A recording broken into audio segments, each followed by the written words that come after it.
Get ready for another dive into the alphabet soup. This time, CCRC. That stands for Continuing Care Retirement Community. I'm Kevin McCormally, and in this episode of Behind the Scenes at Kiplinger, brought to you by Ally Bank, Editor Janet Bodner and I are going to talk about these communities that allow residents to move from independent living to assisted living to nursing care as they get older and need more help. Janet, I know CCRCs are a long way from the old-fashioned nursing home. Exactly what are they?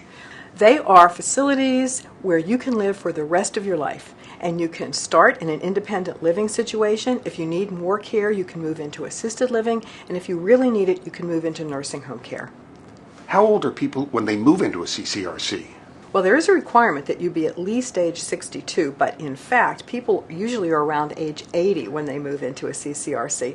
And that's because, frankly, they just don't want to leave their homes. So as a result, in order to attract younger residents, CCRCs offer a lot of really posh amenities, like really nice dining rooms and lots of activities. Well, what does this cost? Costs a lot. There's usually an entry fee, and there's also then a monthly maintenance fee. Now, all this depends, of course, on the location where you are, the size of the facility, the amount of the amenities. But in the one that we cite in the most recent issue of Kiplinger, it's near Savannah, and the entry fee is anywhere from $250,000 to $700,000. Plus, there's a monthly maintenance fee that starts at around $2,500. Are they all that expensive?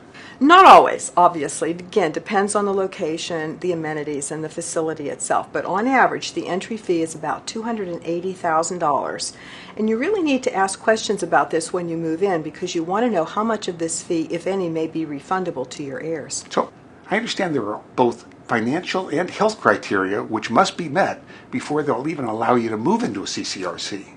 That's true because obviously, Kevin, they want to know that you have the financial resources to pay for this for the rest of your life.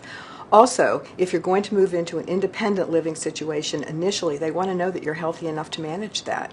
Well, Janet, how does long-term care insurance fit into this picture? That's a very interesting question as well. It can fit in very well, actually. Now, some people use CCRCs as an alternative to long-term care insurance. But if you have a policy, what you would want to do is move into a facility that doesn't build a lot of the costs into the monthly maintenance fees so that you can pay as you go, and then you can tap the long-term care insurance policy to pay those bills. That's a lot to think about. It is a lot to think about, but for some older people, CCRCs can be a really good alternative. Thank you. My pleasure.